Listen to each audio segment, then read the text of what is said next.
খাদ্য টিএসবি উচ্চতর মাধ্যমিক বিদ্যালয়ের পঞ্চম শ্রেণীর ক বিভাগের ছাত্র। আমি একটি কবিতা আবৃত্তি করব। কবিতার নাম গোপ চুরি, লিখেছেন সুকুমার রায়।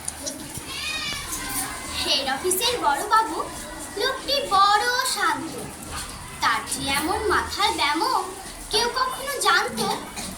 দিব্যি ছিলেন খোশ মেজাজে, চেয়ারখানি চেপে একলা বসে ঝিমঝিমিয়ে হঠাৎ গেলেন খেপে। আজকে উঠে হাত পা ছুঁড়ে চোখটি করে গোল, হঠাৎ বলে গেলুম গেলুম আমায় ধরে তোল।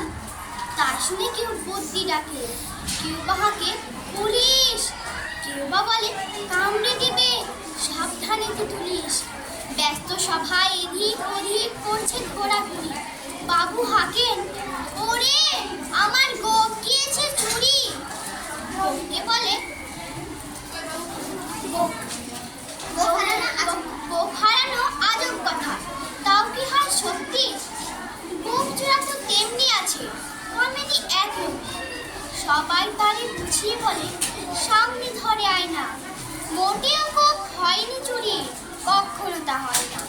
রেগে আগুন তেলে বেগুন তেড়ে বলেন তিনি, কারো কথার ধার ধারি নেই, সব বেটাকেই চিনি।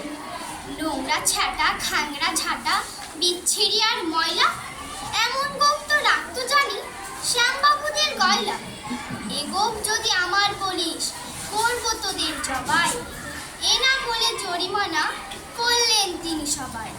ভীষণ রেগে বিষম খেয়ে দিলেন লিখে খাতায়, কাউকে বেশি লাই দিতে নেই, সবাই চড়ে মাথায়। আপিসের এই বাদরগুলোর মাথায় খালি গোবর, ইচ্ছে করে গোপজোড়া যে কোথায় গেল কেউ রাখে না খবর। ইচ্ছে করে এই বেটাদের গোপ ধরে খুব নাচে, মুখগুলোর মুন্ডু ধরে কোদাল দিয়ে চাচে। গোপকে বলে তোমার আমার, গোপকে কারণ কেনা